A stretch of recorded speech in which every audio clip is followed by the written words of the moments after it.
So I'm sitting in a circle of people of color. And in the center of the circle are 5 white people standing there pretty awkwardly. And I can tell you one thing, they are nervous. So this is a diversity workshop in the world of diversity, equity, and inclusion.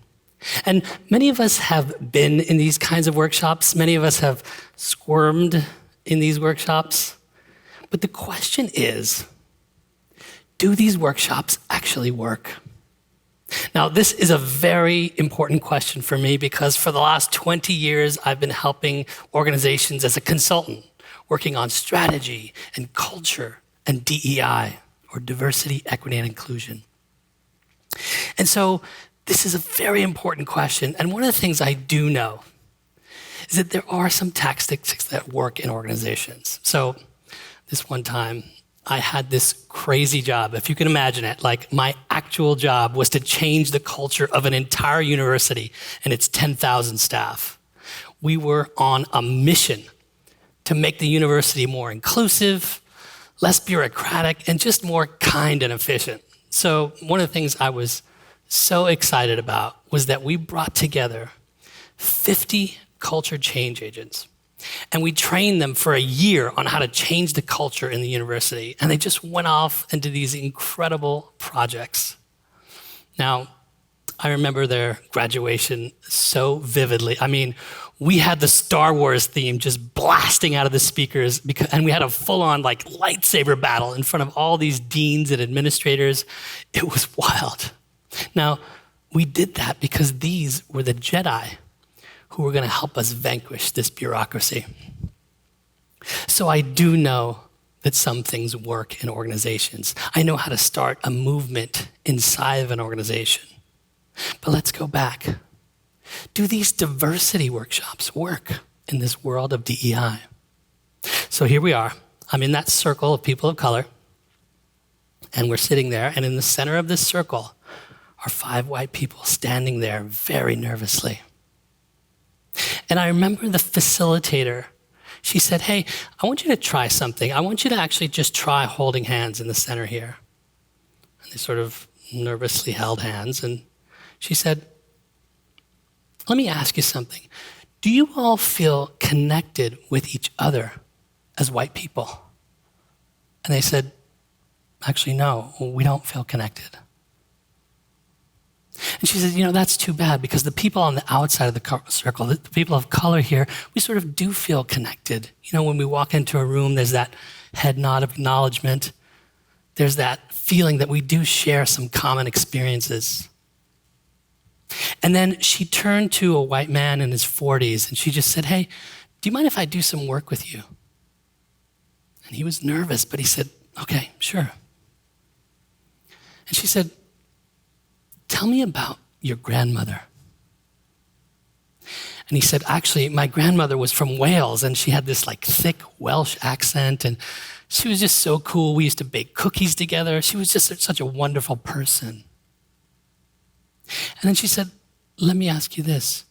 Do you feel connected to your people in Wales? And he said, you know what? No, I don't feel connected. She said, that's too bad. She said, you know what? I know this is awkward, but I want you to try something with me.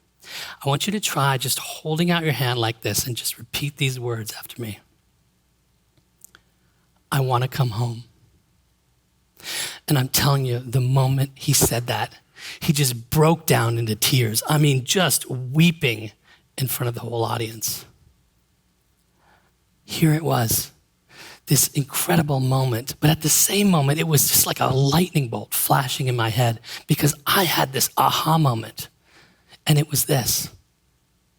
Our liberation is tied together, right? We can't get free on the outside of the circle until they get free.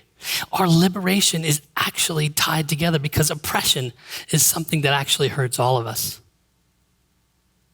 So here it was. Here was one of those diversity workshops.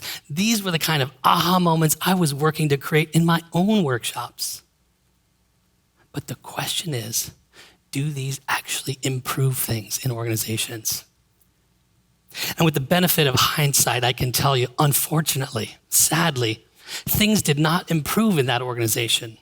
The leadership team pretty much remained all white men. Women were getting interrupted in meetings.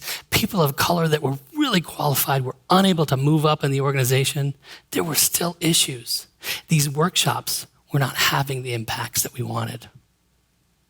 Now, I really needed to figure this out, so I went on this journey. I needed to know, how can we actually help organizations with this?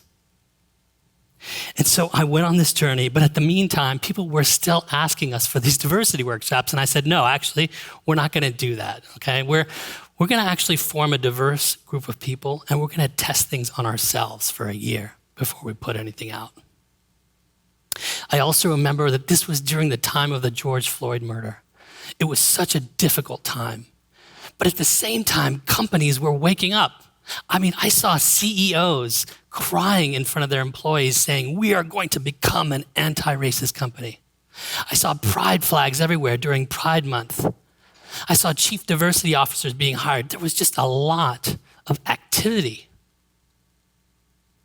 But again, when I look back on those years and I look at my colleagues today, I see lots of marginalized people still not able to move up in organizations, still not able to get into that inner circle of the leadership team.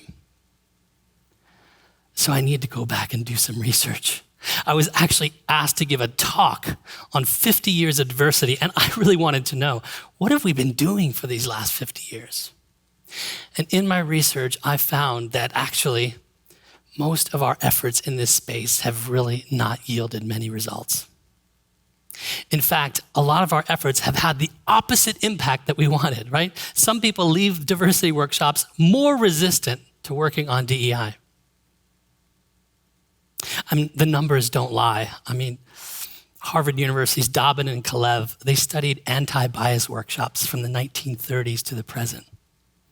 And they found largely that these anti-bias workshops do not reduce bias, and they don't even change behavior. And this statistic just really killed me. Between 1984 and 2015, the percentage of Black men in management and leadership went from 3% to 3.3%. 0.3% in all those decades. Something we're doing is just not working. Now, ultimately, we want people and organizations to succeed, right? If you're a company, you want to grow your business. If you're a university, you want to succeed in educating people. If you're a nonprofit, you want to win by doing more good. So how can DEI help us win? Now, this is a question that we've become obsessed about in our company, Caravan. We've been obsessed over this question and a larger question, which is, how do we actualize the future of work? How can we stop talking about the future of work and actually just make it happen? And so one thing we've become very clear about is that we are able to help organizations when we align three things: strategy, culture, and DEI. Now, strategy is, what are the methods that we need as an organization in order to succeed? Culture is about the behaviors that help us actually deliver on that strategy. And DEI is about bringing the most diverse group of people into the organization and allowing them to contribute fully to that mission. When you align those three things, you find this center, this why that really cannot be moved. So DEI doesn't become just like a nice thing to do. It actually becomes central to your organization succeeding. So we've seen a lot of things happening lately where things are actually working. And this is what we do with organizations. We really help them focus on three things. Number one, help each organization find their unique why at that intersection of strategy, culture, and DEI. It's going to be different for every organization. Number two is to focus on impact and not on activities. Like, essentially, we just keep throwing workshops at the problem. Let's assess specifically what you're trying to improve. Are you trying to increase women in leadership?